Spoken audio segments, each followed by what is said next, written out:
Aquí se mencionan estos factores. La frecuencia de la señal. Definitivamente la frecuencia va a tener una influencia notable, ¿no? en la propagación. Por eso es que hablamos de más de una manera de propagación o un modo, porque en ciertas frecuencias vamos a ver un comportamiento eh, puede ser notablemente diferente, ¿no? Por ejemplo, desde las frecuencias más bajas del espectro radioeléctrico hasta las frecuencias más altas, eh, pues podemos ver una notable variación. Entonces, de ahí que la frecuencia es un punto a considerar, ¿no? Siempre que vamos a hablar de propagación, este es uno de los elementos a considerar para ubicarnos en cuál va a ser la manera de modelar, ¿verdad? Ese fenómeno. La altura de las antenas. Por ejemplo, el caso de la onda de superficie se ve, eh, digamos, influenciada por la altura de las antenas. O sea, bueno, tanto la frecuencia como la altura, ¿no? Cuando hablamos de altura, indudablemente es en términos de las longitudes de onda, ¿no? La naturaleza de la tropósfera, los efectos que va a tener la tropósfera, eh, depende de cómo se comporta la tropósfera. Y tenemos que estudiar forma muy particular cada uno de los fenómenos de los que ya apuntamos anteriormente en la troposfera y su incidencia sobre la propagación. La ionosfera también, ¿no? Aunque esto lo podemos controlar si evitamos que el frente de onda tenga una cantidad sustancial, digamos, que se propague de manera que afecte esta frontera, ¿no? Y depende de la frecuencia que estemos también. Naturaleza eléctrica de la Tierra, que es lo que habíamos comentado en las clases anteriores. Entonces, todo esto va a influir, ¿verdad? En una forma combinada sobre qué es lo que va a predominar. Bien, y entonces, basado en todos los efectos, una manera bastante intuitiva, ¿no?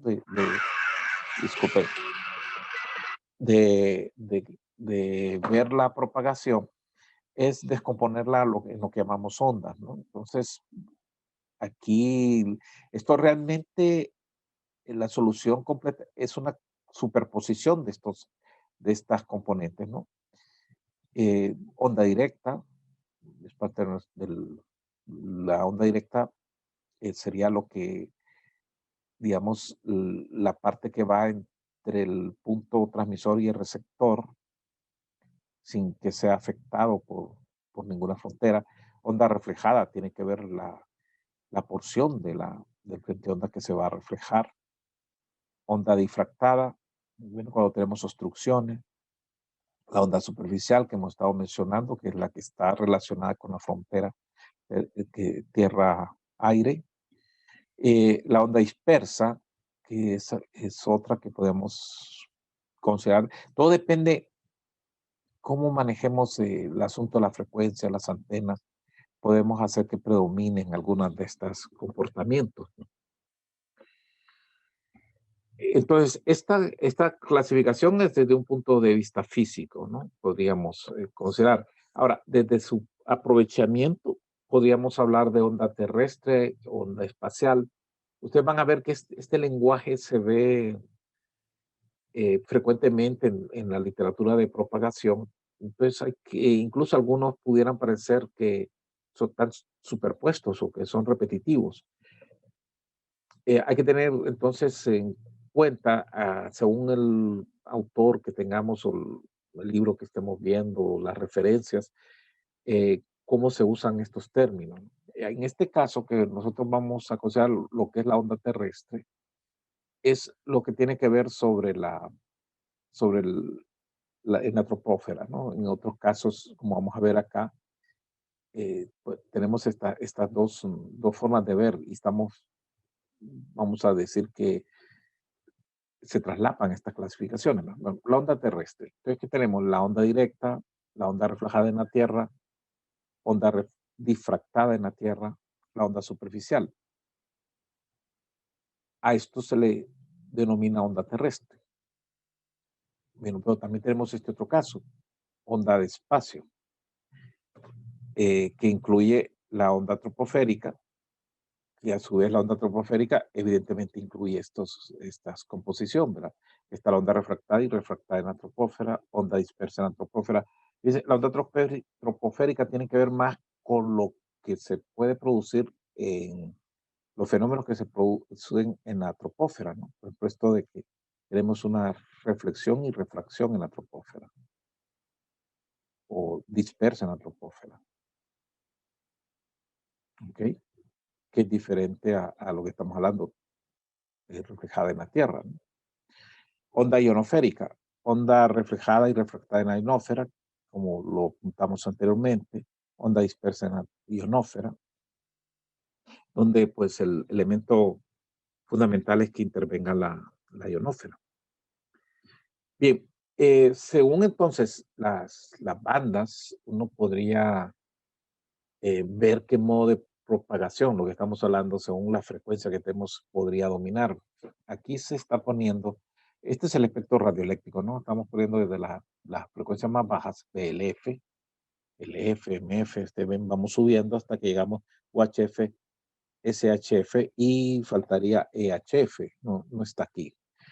Bien, y basado en esa descripción que es bastante intuitiva, podríamos ver que, por ejemplo, en BLF, que es la frecuencia más baja que tenemos aquí, eh, el modo está basado en esto es interesante, este es un modo muy diferente a todos los demás, es a la existencia de una guía de onda de tipo esférica que se forma entre la Tierra y la ionósfera. Aquí la ionósfera es una frontera real, ¿verdad? Y la Tierra, entonces se van a producir reflexiones, se va a formar una superposición, una onda, ¿verdad?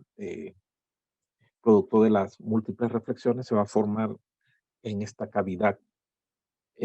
¿Para qué se usa? Bueno, si vamos a estar en esto, tenemos que entender este fenómeno y en base a eso poder nosotros hacer las estimaciones que sean del caso para nuestros cálculos de propagación. Y esto es disponible a todas horas, esta forma de propagación, y se usan para estos servicios, radionavegación, servicio móvil marítimo. Y el tema de radionavegación es un tema eh, completo, ¿verdad? Amplio, ¿no? Habría que colocarlo aquí, pero ven que no es necesariamente comunicaciones, ¿verdad? Pero la radionavegación es lo determinante aquí, ¿no? Frecuencias bajas es la onda de superficie, ¿no? En esta condición de frecuencias, las ondas, las otras, radio directo, radio reflejado, todo eso tiende a ser despreciable. Y si estamos sobre el agua, esto puede llegar hasta más de 1000 kilómetros. Interesante, a todas horas. Y fíjense estas aplicaciones, radionavegación, frecuencias patrón. Este es interesante investigar este tipo de uso, ¿no? Frecuencias medias. Aquí tenemos onda superficie, onda ionosférica, y bueno, tenemos varios casos de onda ionosférica para distancias mayores de 100 kilómetros o mayores de 500 kilómetros, con desvanecimientos, ¿no? Onda de superficie, la frecuencia aquí es más alta, entonces las distancias son más cortas, ¿no? Está a todas horas, para más de 500 kilómetros solo en la noche, y las aplicaciones no son las únicas aplicaciones, pero las más sobresalientes, digamos, aquí son la de radiodifusión. Esta corresponde a la radiodifusión AM y la otra corresponde a lo que se conoce como onda corta, ¿no? Hay receptores que trabajan en este rango de frecuencia. Eh, Hay emisoras que trabajan en AM usando estas bandas de frecuencia que son unas frecuencias más altas que las que se usan para la M normal que reciben estos receptores. Y en estas otras bandas, que son unas bandas más altas, se consiguen estas distancias para radiodifusión a nivel mundial, ¿no? Por múltiples saltos. Esto casi no lo usa nadie ya. Los radios que la gente compra normalmente no traen estas otras bandas, pero existen esas bandas. y hay transmisiones. HF, eh, onda ionosférica. Estas, aún en nuestro país se han usado este tipo de bandas. En el pasado, cuando no teníamos cómo comunicarnos con lugares remotos, como ser el caso de la mosquita, por ejemplo, se tenían sistemas de este tipo, ¿no? Que usaban la onda ionosférica para poder comunicar la mosquitia. Claro, la comunicación era. Estos sistemas son de banda angosta, ¿no? O sea que son un canal de voz el que se transmite. Y bueno, esto era otra época. Hoy en esas zonas incluso se tienen conexiones de tipo satelital y ya puesto en el sitio incluso celulares, ¿no? VHF, onda troposférica, que es de nuestro interés, pero también podríamos tener onda ionosférica, ¿no? Pero siempre que la frecuencia sea menor, es en la parte baja, ¿no? Recuerden que esta banda va de 30 a 300 MHz. En la parte baja, o sea, frecuencias menores de 50 MHz, todavía podría tenerse. No es, fíjense, es dispersión troposférica. O sea, no es propiamente una reflexión, sino una dispersión. Y podemos llegar hasta 2000 kilómetros en ese rango, ¿no? Pero en troposféricas estamos hablando de enlaces en visión directa, de 50 kilómetros. Es esta línea que está aquí a todas horas. Y aquí es donde entran todas las aplicaciones más numerosas, ¿no? Como ser servicios móviles, radiodifusión sonora y de TV. Esto es lo que llamamos FM, ¿no? De todos los canales de televisión. También tenemos radionavegación, enlaces punto a punto. Lo mismo pasa en UHF, onda troposférica, y fíjense ustedes, SHF, onda troposférica, y EHF también sería onda troposférica. Estamos hablando de distancias. Esto puede incluso ser mayor, ¿verdad? Puede llegar a 80 kilómetros, pero lo típico que uno va a encontrar es que andan en estas distancias, ¿no? Y ahí tenemos, en UHF, pues tenemos también radiodifusión, radiolocalización, servicios móviles fijos. eh, lo mismo pasa en las SHF. Este mapa nos permite evaluar entonces los modos de propagación. Ahora bien, cuando nosotros estudiamos la teoría de propagación, nos vamos a concentrar en estas bandas, en las últimas. No es que no sea importante lo otro o que no nos interese, sino es el tiempo que disponemos para nuestra clase, las horas que se pueden dedicar, ¿no? Eh, pero digamos, onda ionosférica es un tema a estudiar, onda de superficie es otro tema a estudiar.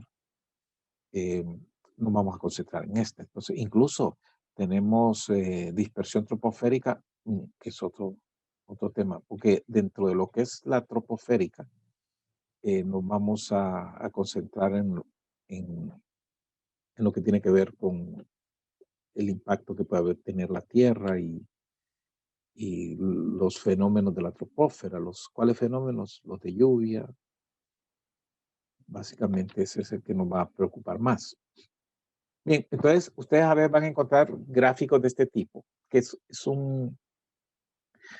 bueno, si nosotros no estamos bien entrenados, podemos tener una mala interpretación de la gráfica y pensar que es que hay rayos así que salen de la antena y que no, esto simplemente es más conceptual, ¿no?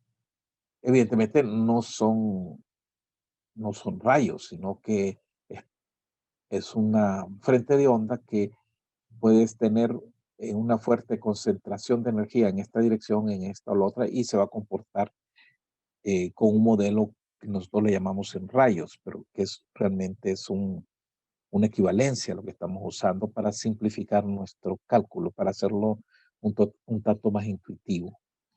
Eh, Viendo con más detalle, lo que tenemos es un frente de onda, el que aparece aquí, y que lo podemos ver, que lo podemos descomponer en estos fenómenos. O sea que realmente esto se puede analizar vía la superposición de componentes.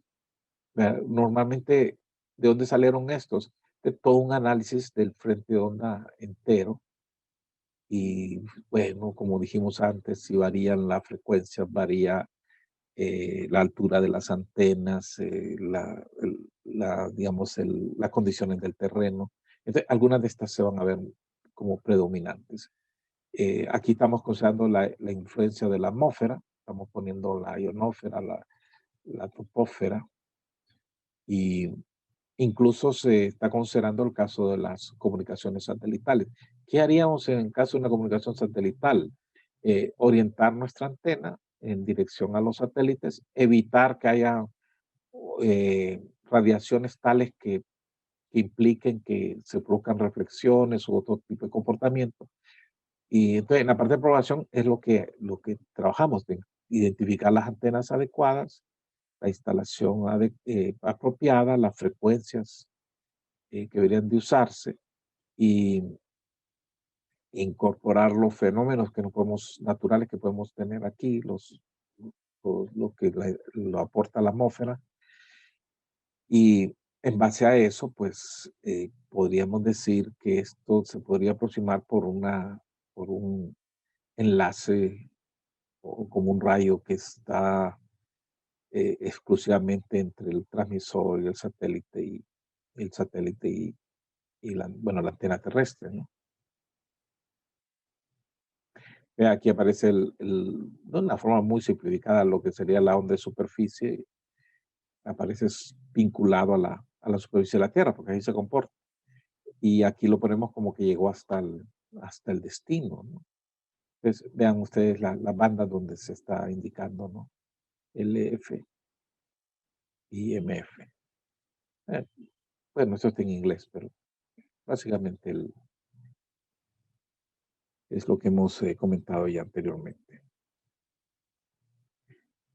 Entonces, esto nos lleva a crear, a identificar modelos que nos permitan, según las condiciones, tener modelos que sean amigables, de fácil cálculo, que sean aproximaciones, así como el caso inicial que consideramos la ecuación de Friis, que es el más simple de los modelos, pero que evidentemente no es satisfactorio para todas las condiciones, como vimos ahorita. Habrá que ver en qué condiciones Friis nos es útil, que ese es donde vamos a empezar con Friis y su aplicación a las condiciones reales que tenemos.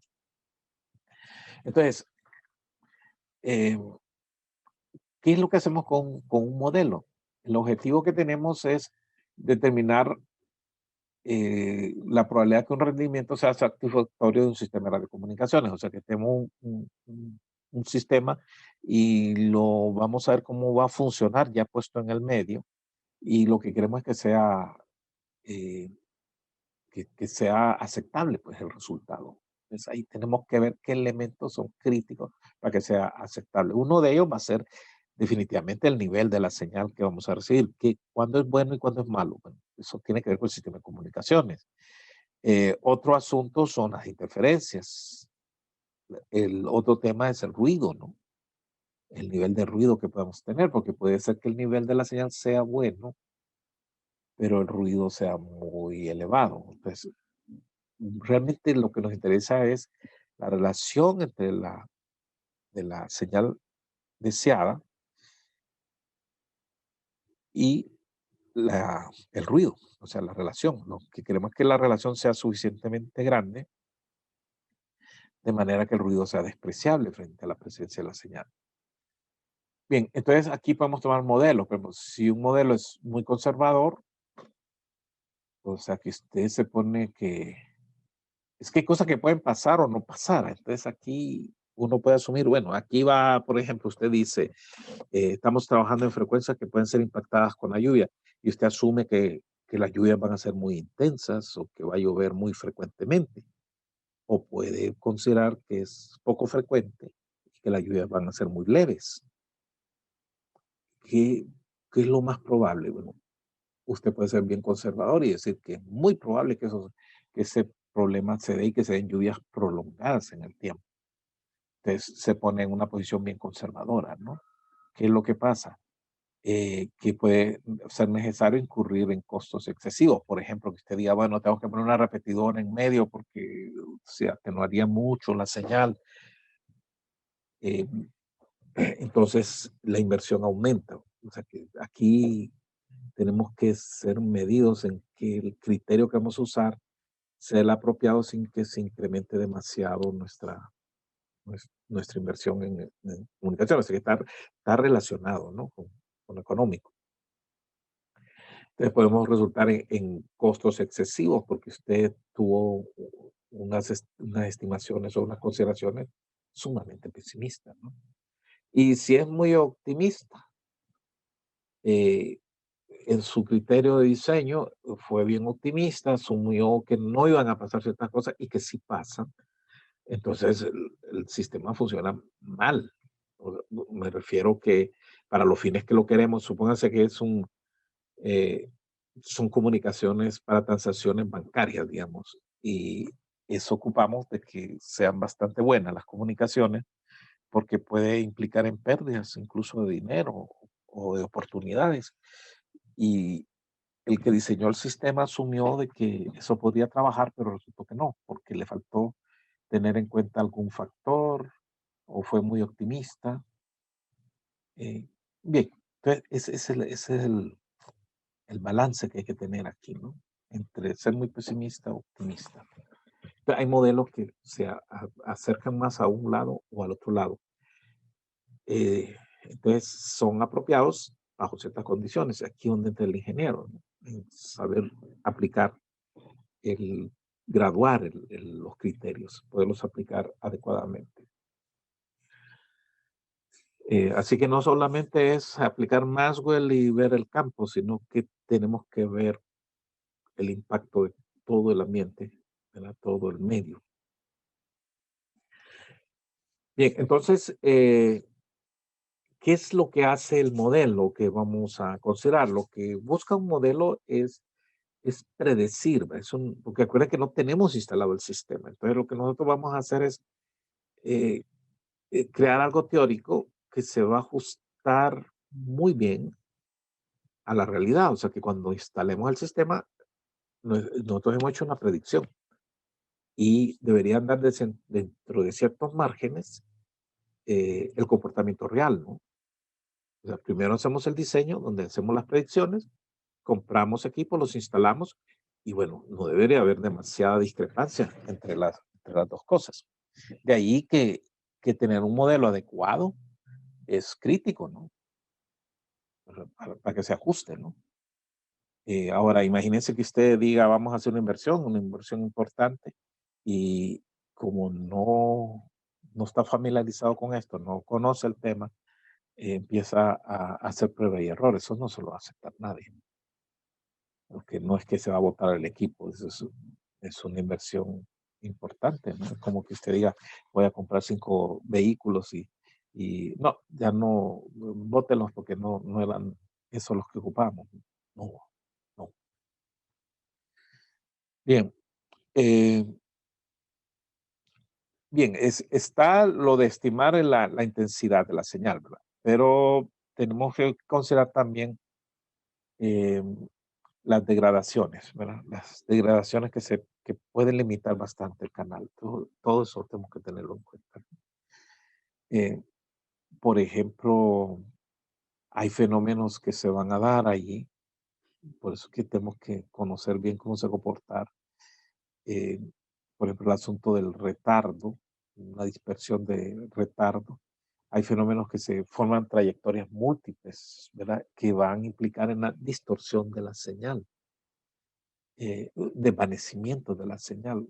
El tema de desvanecimiento, que una señal se baje sola en el medio, no parece ser tan evidente en todo lo que hemos visto hasta ahorita. Eso hay que verlo de, de cerca.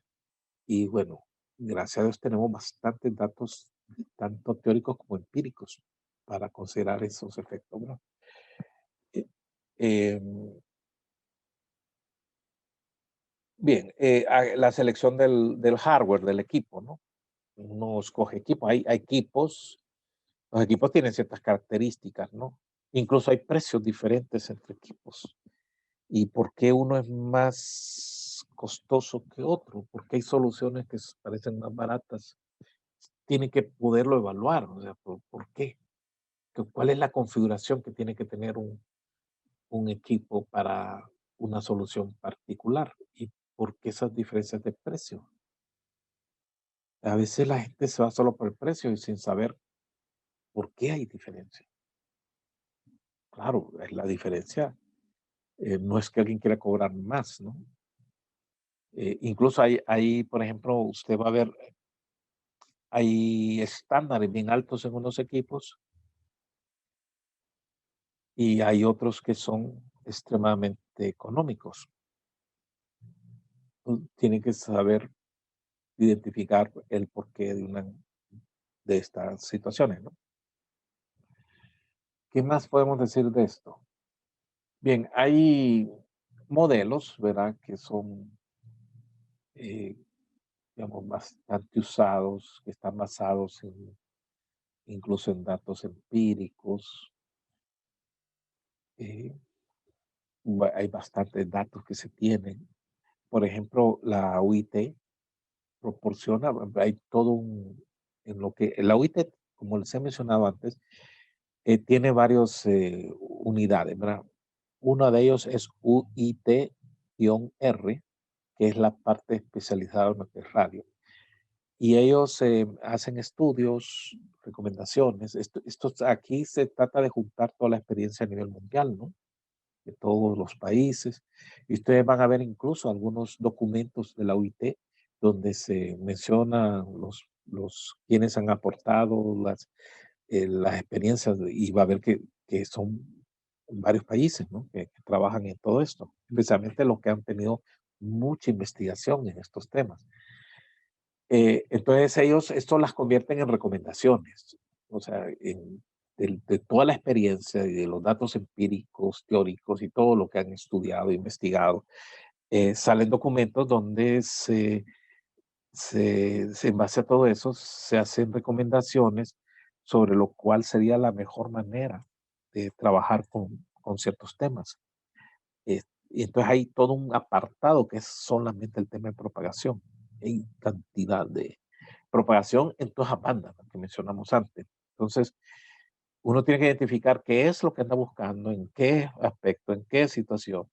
Y la documentación esa, pues para un ingeniero que ya ejerce, tiene que conocerla y ocupa, pues sí, va a ocupar un esfuerzo, ¿no? eh, de compenetrarse. O sea, uno tiene que ir leyendo, conociendo, eh, empapándose, estudiando, comprendiendo para poderlas usar. No es que solo las va a usar así, no, tiene que meterse. Tiene que aprender el lenguaje, la jerga que se usa, que es ya estandarizada para el nivel mundial de la OIT. Bien, entonces, estos modelos de la OIT son muy aceptados, ¿no? Son los que primero uno recurre, pero hay otros, ¿verdad? Entonces, a veces uno compra un software, por ejemplo, algunas empresas compran un software que le trae ya listo, usted solo mete datos y empieza a calcular. Y adentro del software están metidos todos estos modelos. También tiene que familiarizarse porque usar un software se ocupa el criterio de quien lo usa.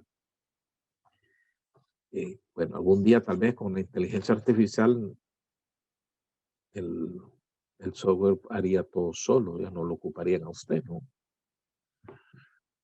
Eh, Hoy por hoy, pues, la, y todos los trabajos del futuro se valora el conocimiento que tengamos de los temas, o sea, la forma en que nos compenetramos.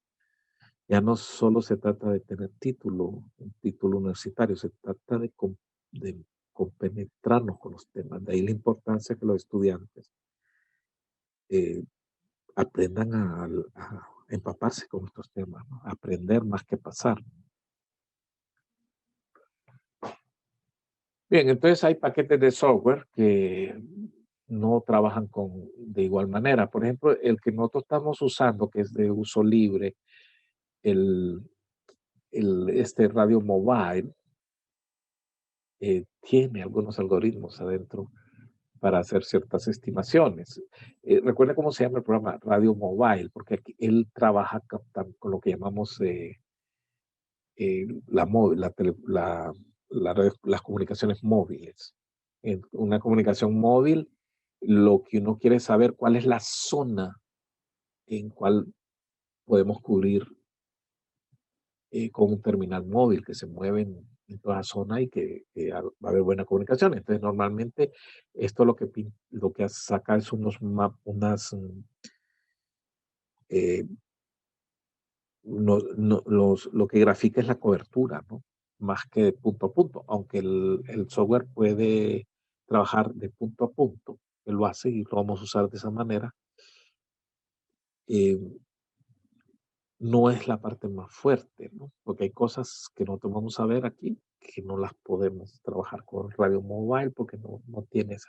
En cambio, hay software propietario que sí, uno puede hacer todo lo que quiera, ¿no? Pues está hecho particularmente para ser usado de esa manera. Bueno, este es gratuito, así que realmente es un regalo, ¿verdad? Poder tener una herramienta de estas. Hay que estudiarla si usted quiere usarlo bien, hay que leerse el manual, hay que meterse con el tema, o sea, va a tomar tiempo, un poco de tiempo y ya lo manejar. Entonces hay modelos basados en UIT, hay modelos propietarios, hay algunos modelos que son de, ¿cómo se llama? Ya son, bueno, son de uso libre los modelos, o sea que mm, no los puede, están disponibles en la red, ¿no? Como el caso de Radio Mobile, que uno puede empezar a estudiar cuáles son las asunciones que están hechas para estimar, digamos, intensidades de campo en ciertas situaciones. Ahí se explica cuál es lo que están usando. Entonces, como sea, uno tiene que saber qué es lo que está usando cada cosa. Si tiene un software, tiene que saber qué está, pues, en base a qué se hace. Bien, entonces, la pérdida de propagación entre un transmisor y un receptor en condición de espacio libre, ya lo tenemos. La fórmula de Fritz. Eso nos permite predecir, estimar cuál sería el nivel de potencia recibido. Eh, pero en la mayoría de las condiciones, la cosa no es así, sino que ahí está la proximidad de la Tierra, hay objetos que se nos van a atravesar, montañas, edificios. eh, Entonces ya no es como en el espacio libre, ¿va? Que todo lo teníamos despejado, ¿no? Hay efectos atmosféricos, todo eso tenemos que incorporarlo y buscar los modelos más adecuados para eso. Y entonces va a variar, ¿no? Y esto va a variar con la frecuencia. Aquí, ahí es donde entra la necesidad, ¿verdad? Que Freeze no nos es suficiente, sino que necesitamos ver lo otro para poderlo incorporar.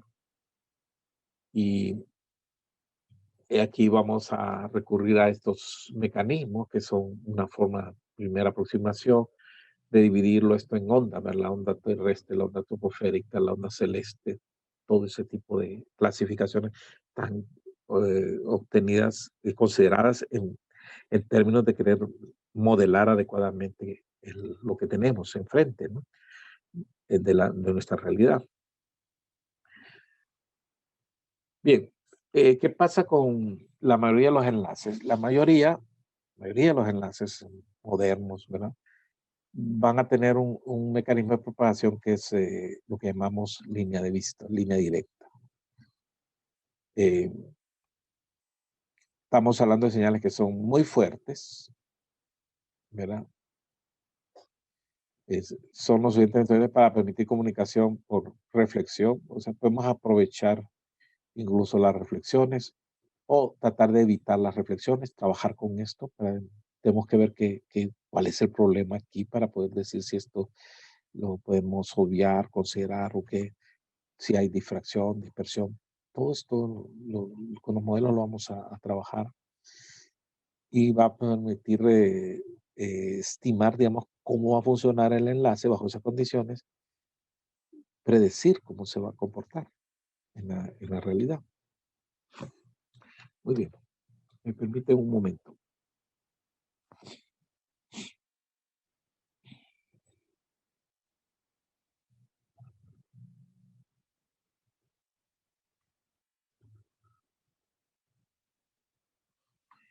Bien, vamos quizás esto va a ser un poco repetitivo, ¿no? Vamos a retomar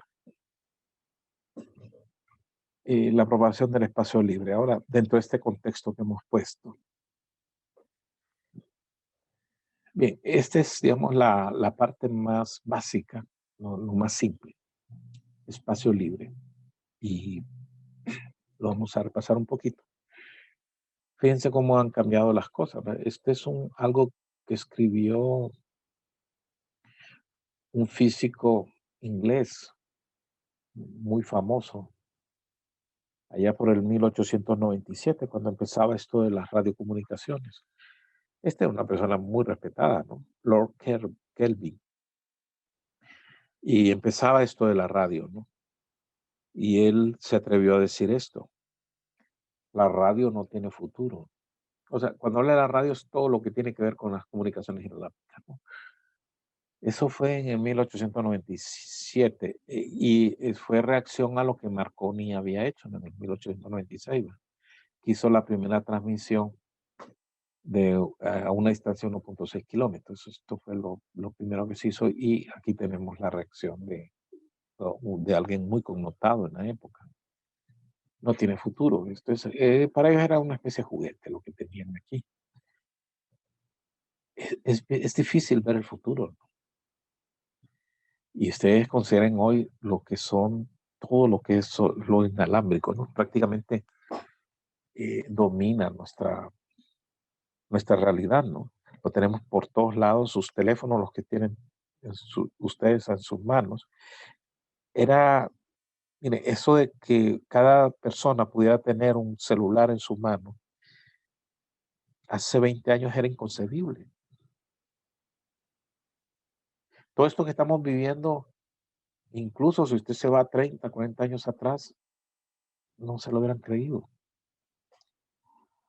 Ahora, si nos vamos más lejos, pues es lógico que alguien pensara. Incluso empresas como las empresas aquí, que eran empresas puramente alámbricas, no podían creer que había un futuro alguno en considerarlo inalámbrico. Tenemos el caso nuestro aquí local, Hondutel. Yo recuerdo que hace algunas décadas, uno de los gerentes de Hondutel decía que él no entendía por qué tenían todas esas cosas de internet, que eso lo deberían de dar a otro y ellos quedarse con la telefonía fija pura. Solo porque, mire, y uno escuchaba decir eso y decía, esta persona no sabe dónde está. Pero gente así que tenía la autoridad era la que tomaba decisiones. Para que vean cómo puede estar totalmente fuera de la realidad, especialmente personas que no son del campo. Bien, vamos por aquí entonces. Retomemos lo que hemos visto anteriormente. Propagación del espacio libre. Entonces, si nosotros tenemos una potencia transmitida, vamos a decir PT, la densidad de potencia que se produciría en un punto que está situado a una distancia d, digamos, en la dirección de máxima radiación, pues vamos a ir a los valores de máxima radiación aquí, ¿no? En condición de espacio libre, pues sería simplemente tomar esa potencia. Estamos considerando que esta potencia parte se va a quedar en la antena, ¿no?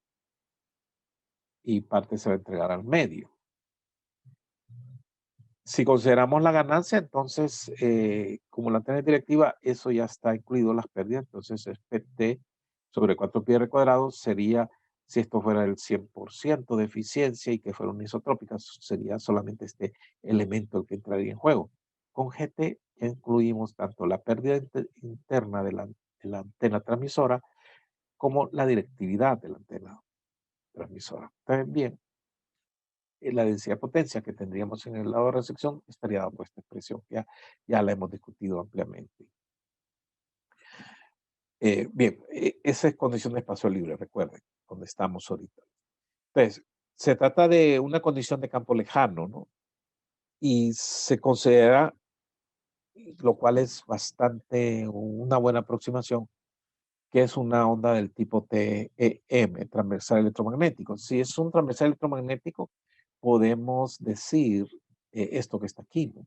Que la densidad de potencia, que tenemos que es un medio del real de E por H conjugado, ¿verdad? Lo podemos expresar de esta manera, en términos del valor eficaz del campo. Este valor que vamos a poner aquí eh, es el campo que se produciría en condición de espacio libre. Fíjense lo que estamos diciendo, campo eléctrico en condición de espacio libre, porque si no fuera la condición del espacio libre, fuera otra, cualquiera otra, no es espacio libre, el campo va a ser diferente. Pero digamos que conocemos ese campo, porque aquí lo que conocemos es la densidad de potencia. Bien, basado en esto. Esto es cierto, esto que está aquí, esta densidad de potencia, es cierto solo si sabemos que estamos en condición de espacio libre. Se nos dice, es condición del espacio libre y se nos dan estos datos. Se nos da la potencia, se nos da la distancia, se nos da la ganancia. Con esos datos estimamos la densidad de potencia, pero solamente en el caso que sea espacio libre. Esto, por favor, no lo pierdan de vista. Esto únicamente es cierto si tenemos esta información, que es espacio libre. Si no es así, no lo puedo decir que es esto, ¿cierto? Primera cosa. Ok, entonces aquí hay haber asociado un campo, que también es un campo en condición de espacio libre. Entonces podemos hacer esta relación, ¿no? La densidad de potencia la podemos obtener en términos del valor eficaz del campo en espacio libre, que sería dada por esta relación. La magnitud del campo al cuadrado sobre neta. El 2 no aparece porque yo estoy trabajando con valores eficaces, ¿no? Si ponemos un valor pico, hay que poner un 2 aquí. Bien. Entonces, ¿cómo queda? Tomamos ese valor del campo. Como es espacio libre, y bueno, en general la atmósfera no vamos a tener dificultad con esto. El 120 pi nos trabaja bien en la atmósfera terrestre.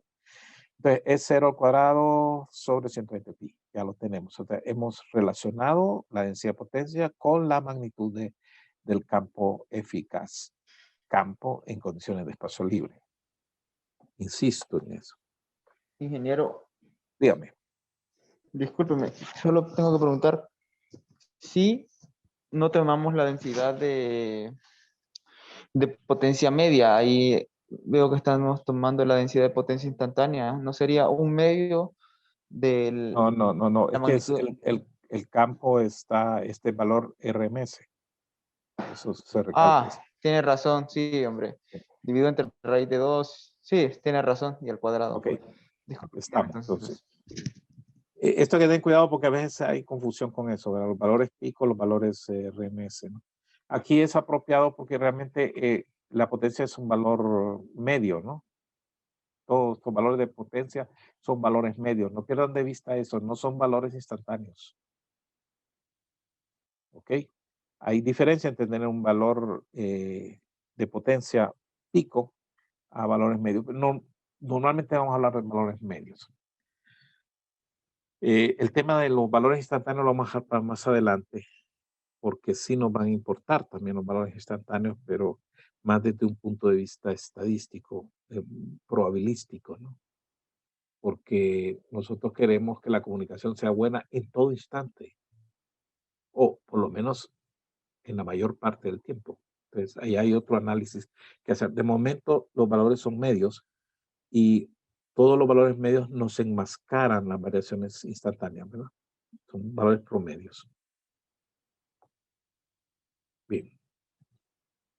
promedios temporales, ¿no? Muy bien, entonces podemos a partir de aquí encontrar la expresión del campo, ¿no? Podemos, tenemos esto, esta igualdad y esta otra. Entonces la juntamos y miren lo que obtenemos. Tenemos que el campo, pues, en su valor eficaz, sería igual a raíz de 30 PT por GT sobre D. O sea que si usted le dice, bueno, ¿cuál es el campo que podríamos tener en la que incide sobre la antena receptora? Bueno, fácil, 30 por PT, la raíz de esto, ¿no? 30 PT, GT, solo le tienen que dar el valor de la potencia. Ojo, todos estos son valores lineales. Aquí no estamos usando dBs de momento. 30 por PT por GT sobre la distancia, ¿no? Esto estaría en metros, ¿no? Esto estaría en watts y esto sin dimensiones. Aquí le podemos hacer un trabajito de cambiarle las unidades y de hecho lo vamos a hacer para encontrar unas expresiones ya listas para someter las cantidades con unidades específicas. Bien, pero ojo, esto es, yo sé que puede parecer redundante, pero es que aquí es donde se me pueden perder. Esta expresión es correcta, nos va a dar un valor promedio, ¿verdad? Un valor RMS del campo, siempre y cuando estemos en condición de espacio libre. Es la única situación que es real. Y usted mira, ¿y es que puede ser diferente? Sí, por ejemplo, si tenemos la presencia de la Tierra y otras cosas que alteran la condición de espacio libre, el campo me va a dar otra cosa, no esto. ¿Estamos con eso? Bien. Podemos hacerle podemos expresarlo en términos del PIRE, ¿verdad? Que el PIRE es PT por GT, que es una cantidad que se usa mucho. Bueno, ya lo tenemos ahí, listo. Y obtenemos nuestra ecuación 4, que es una forma simplificada. Todos estos son lineales, ¿no? Y son para el espacio libre. Podemos darle aquí una forma ya en dBs, ¿no? Que es lo que estamos, bueno, es un paréntesis, ¿no? El PIRE expresado en dB watts se puede expresar como PT en dB watts más GT en dBi, ¿no? Aquí estamos sumando dB watts con dBi, esto da dB watts. ¿Ok? Hay otras cantidades que se usa. Esto es parte de la jerga que se va a usar acá. En la PRA, que se le llama potencia radiada aparente. Eh, la potencia radiada aparente es el producto por la potencia entregada a la antena con una ganancia, pero ya no referida a la isotrópica, sino referida a una antena de lambda medios.